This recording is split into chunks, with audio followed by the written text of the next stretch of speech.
नमस्कार, दिव्य हिमाचल टीवी में आपका स्वागत है। मैं हूं आपके साथ निखिल अवस्थी। आइए शुरू करते हैं आज का बुलेटिन मुख्य समाचारों के साथ। सोमवार से शर्तों के साथ खुलेंगे शिक्षण संस्थान, ऑनलाइन होगी पढ़ाई। कल से हिमाचल में 5 डे वीक, 50% क्षमता से चलेंगे ऑफिस। ऊना में करोड़ों के जीएसटी को चूना लगाता रहा पंजाब का नटवर लाल। कोविड पेशेंट से खुद बात करेंगे मुख्यमंत्री, मंत्रियों को भी सौंपी जिम्मेवारियां। कोरोना पीड़ितों की मदद को कांग्रेस ने स्थापित किए कंट्रोल रूम, शिमला कांगड़ा में बैठी डॉक्टरों की टीम। फसलें बर्बाद, किसान यूनियन ने मांगा 1000 करोड़ रुपए का राहत पैकेज। 1 मई से 18 से 44 साल के बीच 31 लाख लोगों को लगेगा टीका, तैयारी पूरी। रूसा का बजट ना मिलने से ठप हो गई कॉलेजों की पढ़ाई, 112 करोड़ फंसे। और अब समाचार विस्तार से। लंबे इंतजार के बाद आखिर शुक्रवार को शिक्षा विभाग ने शिक्षण संस्थानों को लेकर अधिसूचना जारी कर दी। स्कूल, कॉलेज, विश्वविद्यालय, कोचिंग सेंटर व अन्य प्रशिक्षण संस्थान सोमवार से शर्तों के साथ खुलेंगे। इन आदेशों में विभाग ने साफ किया है कि जो संस्थान बंद रहेंगे वहां पर शिक्षकों को ऑनलाइन स्टडी शुरू करनी होगी। लंबे इंतजार के बाद आखिर शुक्रवार को शिक्षा विभाग ने शिक्षण संस्थानों को लेकर अधिसूचना जारी कर दी। स्कूल, कॉलेज, विश्वविद्यालय, कोचिंग सेंटर व अन्य शिक्षण संस्थान सोमवार से शर्तों के साथ खुलेंगे। इन आदेशों में विभाग ने साफ कहा है कि जो संस्थान बंद रहेंगे वहां पर शिक्षकों को ऑनलाइन स्टडी शुरू करनी होगी। इसके अलावा नर्सिंग, मेडिकल, डेंटल कॉलेज खुले रहेंगे। शिक्षा सचिव की अधिसूचना के बाद शिक्षा विभाग की ओर से जारी हुई गाइडलाइंस में कहा गया है कि स्कूल, कॉलेज व अन्य शिक्षण संस्थान ऑनलाइन स्टडीज की सभी गतिविधियों को दूसरी बार शुरू करेंगे।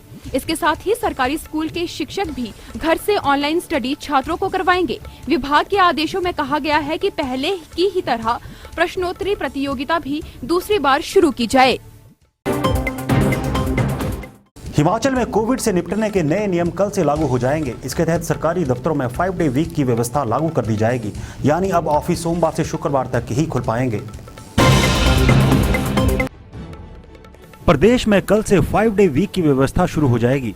प्रदेश के सभी सरकारी दफ्तर इस व्यवस्था के तहत बंद रखे जाएंगे। शनिवार को दफ्तर बंद रहेंगे और अब सरकारी कामकाज सोमवार से ही शुरू होगा। हालांकि अधिकारी व कर्मचारी वर्क फ्रॉम होम की व्यवस्था से जुड़े रहेंगे, लेकिन दफ्तर बंद रहने से 5 डे वीक की व्यवस्था चलेगी।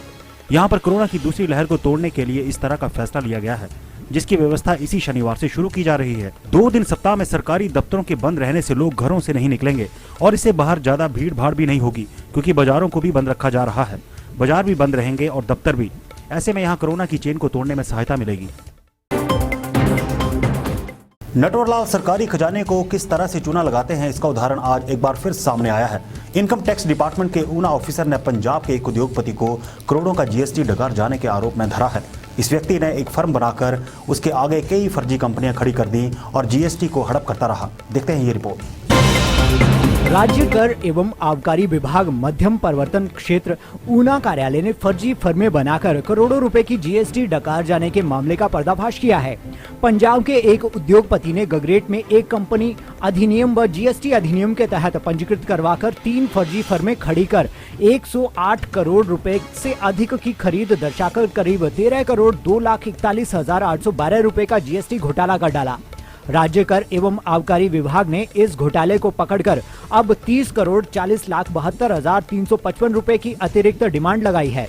राज्य कर एवं आबकारी विभाग अब इस फर्जीवाड़े में संलिप्त कंपनी के सीईओ पर टैक्स चोरी का मामला दर्ज करवाने जा रहा है। प्रदेश के इस सबसे बड़े घोटाले पर से पर्दा हटाते हुए राज्य कर एवं आबकारी विभाग ऊना के ज्वाइंट कमिश्नर राकेश भारतीय ने यह पर्दाफाश किया है। गगरेट एरिया में एक हमने फर्म फर्जीवाड़े के रूप में पकड़ी है, जिसके साथ 5 और फर्में सम्मिलित हैं। 5 फर्म्स जो हैं फिजिकली एग्जिस्ट कहीं भी नहीं करती हैं। ये जीएसटी में एक अजीब तरह का, जिसको सर्कुलर बिलिंग एक कंसेप्ट कहते हैं, सर्कुलर बिलिंग का कंसेप्ट है। कोई फर्म एग्जिस्ट ना करते हुए एक फर्म जो एग्जिस्ट करती है उसने अपने आप परचेज और सेल के बिल खुद के लिए काटे, जिसमें आईटीसी जो था, इनपुट टैक्स क्रेडिट वो लगभग 13 करोड़ रुपए का इनपुट टैक्स क्रेडिट इसने रॉन्गली क्लेम कर लिया, जो कि 108 करोड़ रुपए की टर्नओवर के ऊपर बनता था।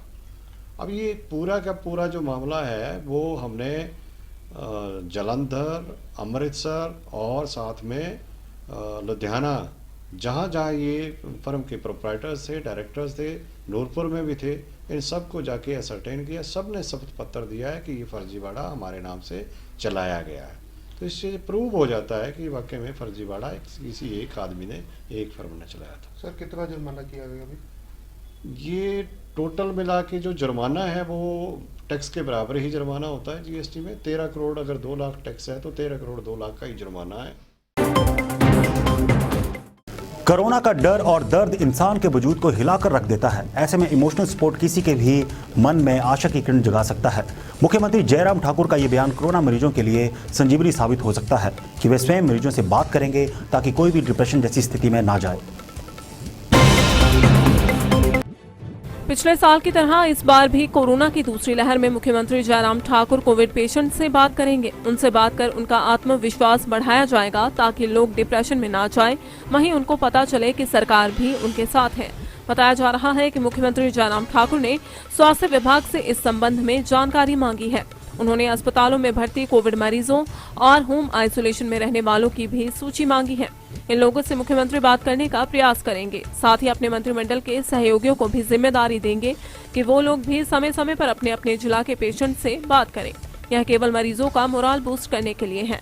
कोरोना की पहली लहर में भी ऐसा ही किया गया था। सरकार की इस पहल को लोगों ने काफी सराहा था। दूसरी लहर में क्योंकि ज्यादा बंदिशें नहीं हैं और काफी कुछ खुला हुआ है, मगर कोरोना संक्रमण पहले के मुकाबले ज्यादा बढ़ रहा है। ऐसे में डरे और सहमे लोगों का सरकार मनोबल बढ़ाएगी।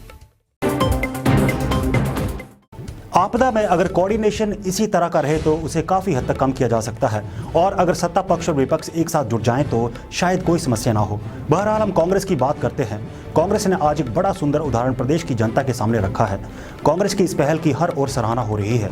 प्रदेशाध्यक्ष कुलदीप सिंह के आदेश के बाद कांगड़ा और शिमला में कोविड कंट्रोल रूम खोले हैं। इन कोविड कंट्रोल रूम में बाकायदा डॉक्टरों की एक टीम बैठेगी और किसी भी आपात हालत में वह संक्रमित लोगों की सहायता में उपस्थित रहेगी।